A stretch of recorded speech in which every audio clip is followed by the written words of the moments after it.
Welcome to our deep dive, folks. We're unpacking a topic that's as unsettling as it is fascinating: the phenomenon of model collapse, or what some call digital dementia. I'm truly excited to dig into this. It's like watching a sci-fi thriller unfold, right? Absolutely. Imagine AI models that are devouring themselves. As researchers are saying, it's not just a glitch, it's a toxic feedback loop where the models end up in a state of collapse when they overtrain on synthetic Yeah, data. right. And that idea of digital self-destruction, it's almost poetic, but it's also kind of alarming. What exactly causes this collapse? At the core, it's all about the data. Initially, these models were fed a rich variety of human-generated content: Wikipedia, news articles, academic research, social media chatter. But over time, as AI got smarter, the hunger grew. The supply of genuinely original, high-quality human content just couldn't keep up. And then companies opted for synthetic data, model outputs themselves become the training material, right? Exactly, they thought, wow, why not use what we already have? It's boundless and cheap. But the problem is that training on AI generated text recursively ends up averaging out the creative nuances. It's like taking a brilliant painting and then photocopying it over and over. You lose all the detail. I get that analogy. It's like you start off crisp and clear, then each copy becomes a bit blurrier until eventually all that's left is, well, nonsense. Right. It's similar to that photocopy example. Each successive generation of copies loses those subtle, unexpected details.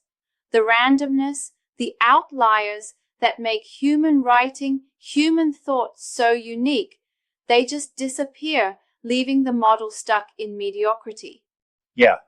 And when they say digital dementia, that's almost literal in its impact. These models forget how to reason properly because they've been running in a loop of self-generated content.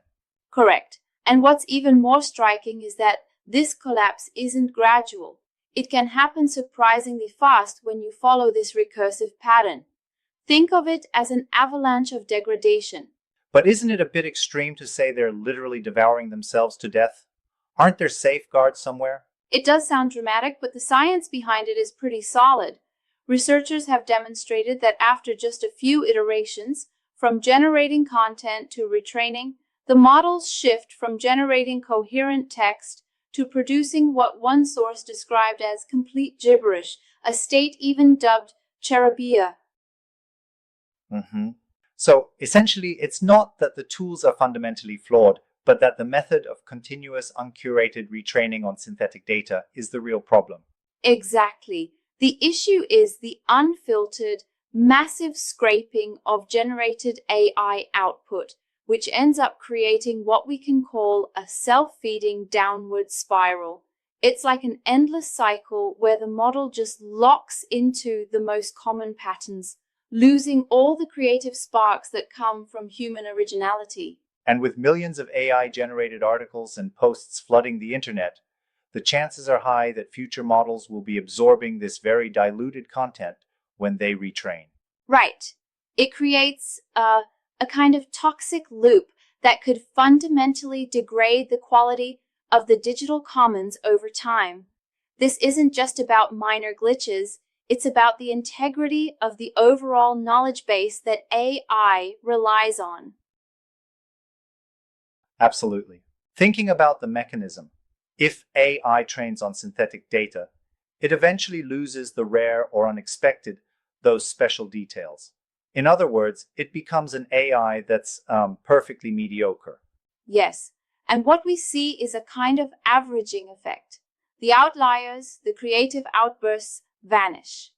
In a way, the model ends up flush with so-called junk food knowledge, efficient to generate but utterly lacking in depth. But here's a thought. Can this collapse ever be reversed? Or is it a one and done kind of damage? That's one of the chilling parts. Once a particular model lineage collapses, the damage appears to be irreversible. Even if you feed fresh, high-quality data afterward, it seems the model can't unlearn the degraded patterns. It's akin to permanent digital brain Yeah, I hear damage. you. I mean, that's kind of like if you keep pressing the copy button on a photocopier until the text is entirely unreadable, you just can't bring it back, right? Exactly. Once those details are lost, they're gone for good. It forces a complete reset back to the original, pure human-sourced data, assuming that's even available. And that's why we see a mad dash among AI labs to archive pristine human data, isn't it? Books, verified scientific papers, even historical records, everything to keep that original signal intact. Right.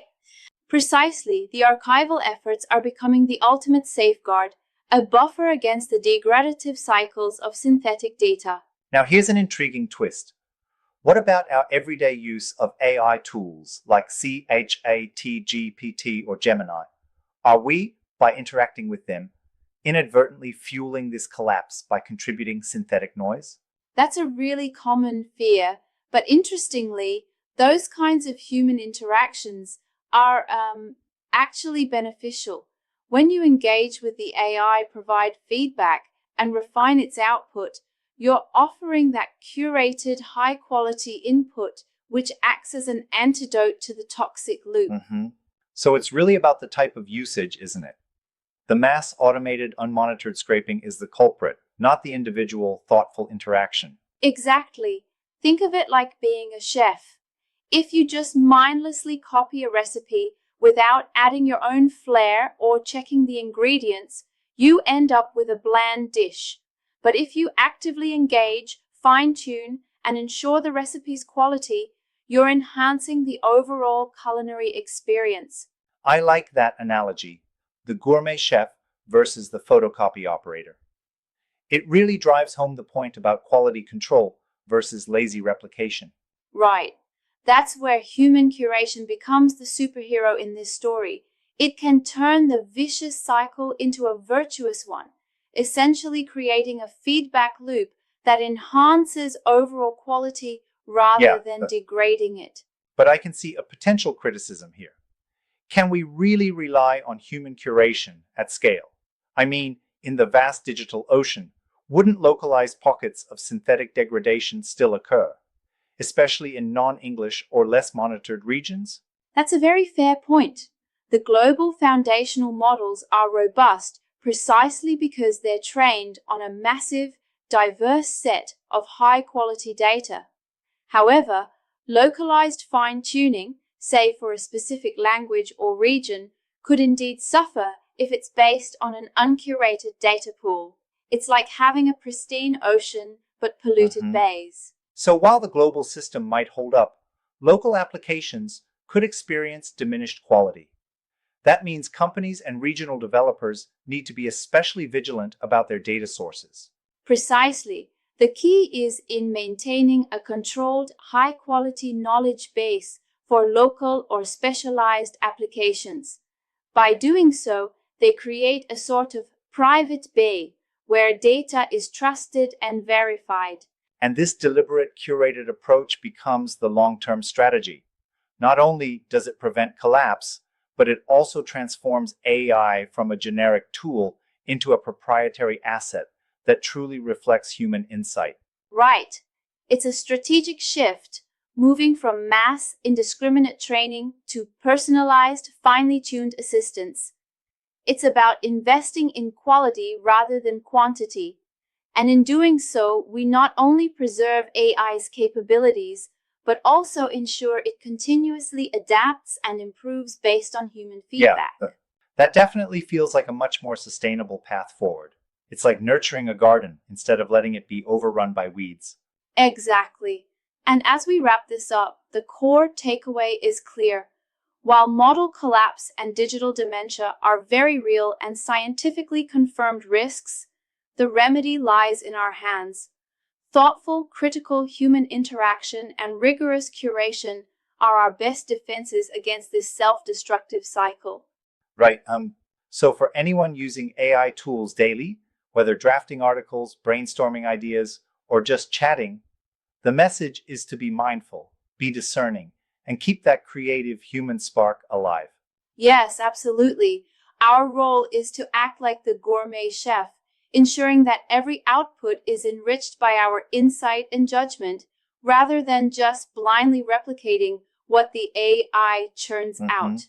And while the threat of a degraded average AI future is real, we have both the power and the responsibility to steer it back on course.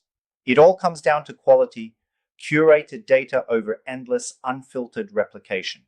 Exactly. Let's remember, in a digital world awash with synthetic content, what remains invaluable is that clean, verified, and human touch data. That's what keeps AI truly intelligent and, more importantly, useful. Yeah, thanks for such an insightful discussion. We've peeled back so many layers today. I hope our listeners come away with a clear understanding that while AI evolution poses challenges, thoughtful human input remains the ultimate safeguard. Absolutely. Till next time, keep curating, keep questioning, and most of all, keep that creative spark alive.